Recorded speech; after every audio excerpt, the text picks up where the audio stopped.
तिरुपति बालाजी का नाम सुनते ही मन में उत्सुकता जाग उठती है कि वो लोग किस्मत वाले होते हैं जो 2 दिन लाइन में लगकर तिरुपति बालाजी के दर्शन करते हैं और खुशी खुशी अपने केस, सोने के आभूषण तक दान देने में भी पीछे नहीं हटते। गरीब अमीर का कोई भेद नहीं, जिसकी भी मनोकामना पूरी होती है वह स्त्री या पुरुष बेहिचक अपने केश, अपनी धन दौलत, अपना समय तिरुपति बालाजी को भेंट करता है और उनके दर्शन हेतु जाता है। तिरुपति बालाजी भारत के सबसे प्रसिद्ध तीर्थ स्थलों में से एक है। तिरुपति बालाजी का वास्तविक नाम श्री वेंकटेश्वर स्वामी है, जो समय विष्णु भगवान हैं। भगवान वेंकटेश्वर अपनी पत्नी पद्मावती के साथ तिरुमला में निवास करते हैं। जो भी भक्त सच्चे मन से भगवान वेंकटेश्वर के सामने प्रार्थना या मन्नत मांगता है, उसकी प्रार्थना व मन्नत भगवान वेंकटेश्वर अवश्य पूरी करते हैं। इस मंदिर की विशेष बात यह है कि भक्त अपने सर के बाल यहाँ पर दान करते हैं, चाहे वह स्त्री हो या पुरुष हो। दुनिया में ऐसा यही इकलौता मंदिर है जहाँ पर स्त्री और पुरुष अपने केश दान करते हैं। इस तिरुपति बालाजी मंदिर में जो भी व्यक्ति अपने बालों का दान करता है, उसके बालों की गिनती का 10 गुना धन बालाजी तिरुपति उसे वापस लौटाते हैं और बालों का दान देने वालों पर मां लक्ष्मी की कृपा हमेशा बनी रहती है। उस परिवार की सारी परेशानियां समाप्त हो जाती हैं। तिरुपति बालाजी मंदिर जिस पहाड़ी पर बना हुआ है उसे तिरुमला कहते हैं। ये पहाड़ी सर्पाकार है, जिसकी 7 चोटियां हैं और शेषनाग के फनों का प्रतीक मानी जाती हैं। तिरुमला पहाड़ी के तिरुपति बालाजी मंदिर तक पहुंचने के लिए 3500 सीढ़ियों की चढ़ाई है। आमतौर पर श्रद्धालु इन्हीं सीढ़ियों को रास्ते तिरुपति बालाजी मंदिर के दर्शन हेतु जाते हैं। वेंकटेश्वर स्वामी भगवान विष्णु का ही अवतार है। वास्तव में तिरुपति बालाजी विष्णु भगवान का ही मंदिर है और मां पद्मावती मां लक्ष्मी जी हैं। भगवान विष्णु ने भगवान वेंकटेश्वर के रूप में कलयुग में लोगों के कष्ट हरने के लिए अवतार लिया था।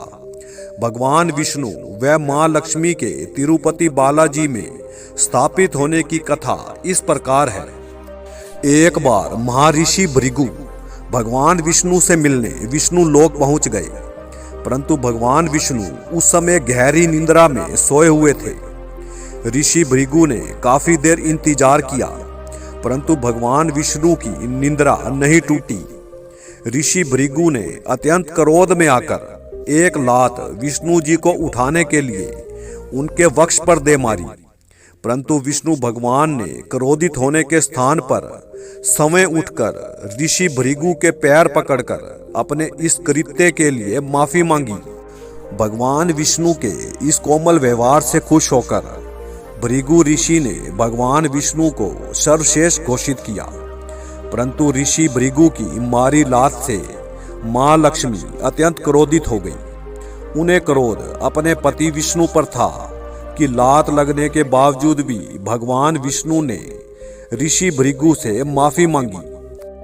मां लक्ष्मी इसी क्रोध में विष्णु जी का त्याग कर कहीं चली गई और विष्णु जी के ढूंढने पर भी मां लक्ष्मी कहीं नहीं मिली। विष्णु भगवान मां लक्ष्मी को ढूंढते धरती लोक पर पहुंच गए, परंतु उन्होंने यहाँ देखा कि मां लक्ष्मी ने पद्मावती के रूप में जन्म लिया है। तब ऋषि भृगु ने मां लक्ष्मी के रूप में पद्मावती से आकर माफी मांगी और मां लक्ष्मी को अपना आशीर्वाद दिया तथा भगवान का विवाह मां पद्मावती से करवा दिया। जब भगवान विष्णु का विवाह पद्मावती से हुआ था, तब विवाह के खर्चे व पद्मावती को भेंट करने हेतु भगवान विष्णु ने कुबेर से धन उधार लिया था, जिस उधार की ये शर्त थी कि कलयुग के समाप्त होने तक विष्णु जी वह धन ब्याज समेत चुका देंगे।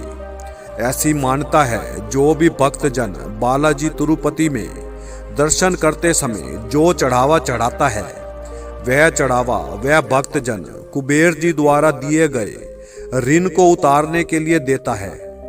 भगवान विष्णु खुश होकर उस भक्त को खाली हाथ नहीं जाने देते, बल्कि उसकी सभी मनोकामनाएं और मुरादें पूरी करते हैं। मां लक्ष्मी का आशीर्वाद भी भगवान विष्णु के आशीर्वाद के साथ होता है।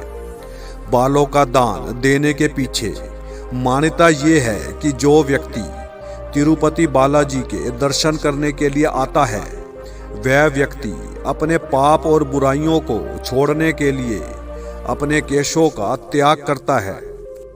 इसलिए श्रद्धालु अपनी बुराइयों के रूप में अपने बाल तिरुपति बालाजी में छोड़ आते हैं और प्रतिदिन 20,000 से ज्यादा श्रद्धालु केश दान करते हैं।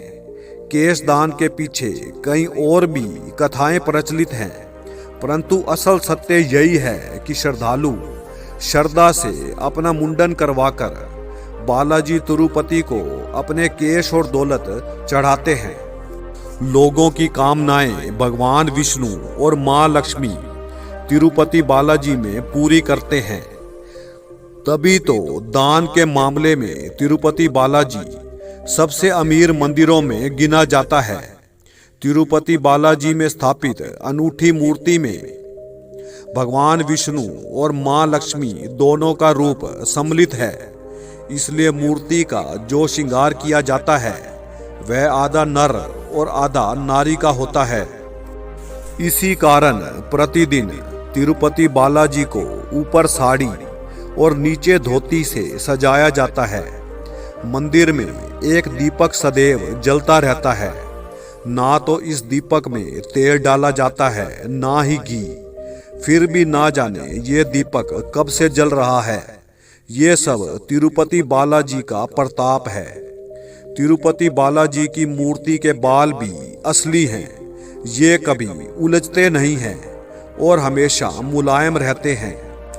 तिरुपति बालाजी के लिए फल, दूध, दही, घी तिरुपति बालाजी के मंदिर से लगते एक गांव से आता है, जहां के लोग नियम और कायदे से रहते हैं। इस गांव की औरतें सदियों से सिले कपड़े धारण नहीं करती और ना ही कोई भारी व्यक्ति इस गांव में प्रवेश कर सकता है। इस गांव में रहने वाले लोग बड़े नियम और संयम से रहते हैं। तिरुपति बालाजी के दर्शन किस्मत वालों को होते हैं। देश विदेश से लाखों करोड़ों श्रद्धालु हर साल मन्नतें मांगने व दर्शनों के लिए तिरुपति बालाजी पहुंचते हैं और विष्णु भगवान व मां लक्ष्मी का आशीर्वाद पाते हैं। कृपया वीडियो को लाइक कीजिए और चैनल को सब्सक्राइब कीजिए। धन्यवाद।